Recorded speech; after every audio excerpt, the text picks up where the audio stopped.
ಬನ್ನಿ ಅಖಾಡಕ್ಕೆ ನಾನು ಇದು ಕೊಟ್ಟಿದ್ದೆ, ರಾಜೀನಾಮೆ ಕೊಡ್ತೀನಿ. ನೀವು ರಾಜೀನಾಮೆ ಕೊಡ್ತೀನಿ. ರಾಜೀನಾಮೆ ಪತ್ರ ಸಲ್ಲಿಸಿದ್ರೆ ಸರ್ ಅವರವ್ರ ತಾಕತ್ತು. ನಮ್ಮ ಜಿಲ್ಲೆ ರಾಜಕಾರಣ ಅಲ್ಲ, ಅದು ಬಿಜಾಪುರ ಜಿಲ್ಲೆ ರಾಜಕಾರಣ. ಅದು ಬಿಜಾಪುರ ಜಿಲ್ಲೆ ಸೀಮಿತ. ಅದು ಒಂದು ಎಲ್ಲರೂ ಅವ್ರ ಅಪ್ಪಗೆ ಹುಟ್ಟಿದ್ದಾರೆ. ಆ ಪದ ಬಳಕೆ ಮಾಡುವಾಗ ಎಂಥ ಶಬ್ದ ಬಳಸಬೇಕು, ಪದ ಬಳಕೆ ಮಾಡಬೇಕು. ಎಲಬಿಲ್ಲದ ನಾಲಿಗೆ ಅಂತೇಳಿ ಉಚ್ಚಪಟ್ಟೆ ಮಾತಾಡಿದರೆ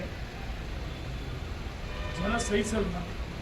ಅದು ಜಿಲ್ಲಾ ರಾಜಕಾರಣ. ಯಾರ್ಯಾರು ಸವಾಲಾಗ್ತಾರೆ, ಚುನಾವಣೆ ಸ್ಪರ್ಧೆ ಮಾಡ್ತಾರೆ, ಆ ಜಿಲ್ಲಾ ರಾಜಕಾರಣ ಅವ್ರಿಗೆ ಬಿಟ್ಟಿದ್ರು.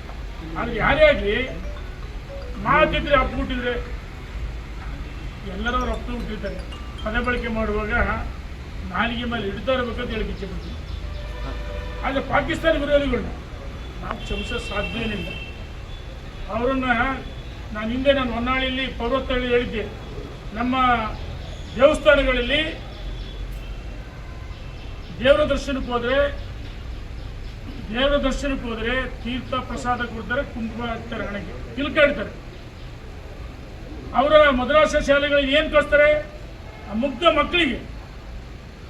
ನಾನು ಹೇಳ್ತೀನಿ, ಮುಸಲ್ಮಾನ ಬಂಧುಗಳಿಗೆ, ನಾವ್ಯಾರು ಅಲ್ಪಸಂಖ್ಯಾತ ವಿರೋಧಿಗಳಲ್ಲ. ದೇಶದಲ್ಲಿ ಕೋಮುಗಲಭೆ ಆಗಬಾರ್ದು, ಕಾನೂನು ಸುವ್ಯವಸ್ಥೆ ಹದಗೆಡಬಾರ್ದು, ಪ್ರಚೋದನೆ ಭಾಷಣ ಮಾಡಬಾರ್ದು. ಆದರೆ ಉದಯಗಿರಿ ಪೊಲೀಸ್ ಠಾಣೆ ಇರ್ಬೋದು, ಹುಬ್ಳಿ ಠಾಣೆ ಇರ್ಬೋದು, ಡಿಜೆಹಳ್ಳಿ ಕೆಜೆಹಳ್ಳಿ ಇರ್ಬೋದು, ಅವರ ಪ್ರಚೋದನೆಗಳಿಂದ ಇರಿತಾಗಿದೆ. ಮೌಲ್ಯಗಳಿರ್ಬೋದು, ಅವ್ರ ಧರ್ಮಗಳಿರ್ಬೋದು. ಶಿಕ್ಷಣವನ್ನು ಕೊಡ್ರಿ. ಯಾವ ಅಲ್ಪಸಂಖ್ಯಾತರ ಮಕ್ಕಳಿಗೆ ಶಿಕ್ಷಣವನ್ನು ಕೊಡಬೇಕು. ಮದ್ರಸಾ ಶಾಲೆಗಳಲ್ಲಿ ಪ್ರಚೋದನೆ ಭಾಷೆ ಕಲಿಸ್ತಾರೆ. ಆ ಪ್ರಚೋದನೆಯಿಂದ ಇವತ್ತು ಕಾನೂನು ಸುವ್ಯವಸ್ಥೆ ಹದಗೆಡ್ತಾ ಇದೆ. ಕಾನೂನು ತೆಗೆದುಕೊಳ್ತಾ ಇದ್ದಾರೆ. ಸಾವು ನೋವು ಆಗ್ತದವೆ. ಯಾರು ಹಿಂದೂಗಳ ವಿರುದ್ಧವಾಗಿ ಅಥವಾ ಪಾಕಿಸ್ತಾನ ಪರವಾಗಿ ಹಿಂದೂಗಳ ವಿರುದ್ಧವಾಗಿ ಪಾಕಿಸ್ತಾನ ಪರವಾಗಿ ಘೋಷಣೆ ಹಾಕ್ತಾರೆ, ಅವರನ್ನ ಸರ್ಕಾರ ಗುಂಡಿಟ್ಟು ಹೊಡಿಬೇಕು. ಅಂಥವ್ರನ್ನ ನೇಣುಗಂಬಿಗೆ ಹಾಸ್ಬೇಕು. ಅಂಥವ್ರು ಈ ಸರ್ಕಾರ ಮಾಡಲ್ಲ. ಬ್ರದರ್ಸ್ ಅಂತ ಹೇಳ್ತಾರೆ. ಸಿದ್ದರಾಮಯ್ಯನವರಿಗೆ ಕೊಡಬಾರ್ದು ಸವಲತ್ತು ಕೊಡ್ತಾರೆ. ಸಿದ್ದರಾಮಯ್ಯ ಸರ್ಕಾರ ಆಡಳಿತ ವೈಫಲ್ಯದಿಂದ ಇವತ್ತು ಅಲ್ಪಸಂಖ್ಯಾತ ಗುಂಡಾಗಳು, ಜಿಹಾದಿಗಳು ಅಟ್ಟಾಸಿನ ಮೆರೀತಿದ್ದಾರೆ. ಕಂಡಲ್ಲಿ ಗುಂಡಿಟ್ಟು ಹೊಡಿಬೇಕು. ಇಲ್ಲದೇ ಇದ್ರೆ ಕಾನೂನನ್ನು ಕೈಗೆ ಅನಿವಾರ್ಯವನ್ನು ತೆಗೆದುಕೊಳ್ಬೇಕಾಯ್ತೆ. ನನಗೂ ಎಲ್ಲವೂ ಆಯುಧಗಳನ್ನು ಉಪಯೋಗಿಸಕ್ಕೆ ಬರುತ್ತೆ. ನನ್ನ ಮಕ್ಕಳ ಇನ್ನು ಮುಂದೆ ನಿಮಗೆ ತಾಕತ್ತಿದ್ದೆ, ಒಬ್ಬ ಇನ್ನೂರು ಹತ್ಯೆ ಮಾಡಿ ಹುಷಾರಂತೀನಿ, ನಾನು ಎಚ್ಚರಿಕೆಯನ್ನು ಕೊಡ್ತಿದ್ದೀನಿ ನನ್ನ ಮಕ್ಕಳು.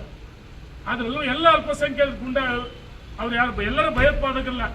ಯಾರು ಭಯೋತ್ಪಾದನೆ ಮಾಡ್ತಾರೆ, ಯಾರು ಲವ್ ಜಿಹಾದಲ್ಲಿ ನಮ್ಮ ಹೆಣ್ಣು ಮಕ್ಕಳನ್ನ ಬಲಿ ತೆಗೆದುಕೊಳ್ತಾರೆ, ಅಂತ ನನ್ನ ಮಕ್ಕಳನ್ನ ಕಂಡಲ್ಲಿ ಗುಂಡು ಹೊಡೆಯಕ್ಕೆ. ಮೊನ್ನೆ ಹುಬ್ಬಳ್ಳಿಯಲ್ಲಿ ಒಬ್ಬ ಸಹೋದರಿ PSI ಒಬ್ಬ ಕಾಮುಕರಿಗೆ ಶಿಕ್ಷೆ ಕೊಡಲಿಲ್ವಾ? ಅದೇ ರೀತಿ ಕೊಡಬೇಕು. ಪೊಲೀಸ್ ರಕ್ಷಣೆ ಇಲಾಖೆ ಫ್ರೀ ಹ್ಯಾಂಡ್ ಕೊಡ್ರಿ. ಅವ್ರು ಯಾವ ರೀತಿ ಕಾನೂನನ್ನ ಗೊತ್ತಿದೆ ಅವರಿಗೆ. ಗುಂಡಿಟ್ಟು ಹೊಡಿಬೇಕು, ಇಲ್ಲ ನೇಣಿಗಂಬಕ್ಕೆ ಏರಿಸ್ಬೇಕಂತ ಅಯೋಗ್ಯರು ಅಂತ ಹೇಳಿ ಇಚ್ಛೆ ಪಡ್ತೀನಿ. ಯಾರು ಪಾಕಿಸ್ತಾನದಿಂದ ಈ ಸರ್ಕಾರಕ್ಕೆ ಕೆಲವು ಸಚಿವರಿದ್ದಾರೆ, ಅವರೆಲ್ಲ ದೇಶ ಬಿಟ್ಟು ತೊಲಗ್ರಿ ಅಂತ ಹೇಳಕ್ಕೆ ಇಚ್ಛೆ ಪಡ್ತೀನಿ. ಧನ್ಯವಾದ.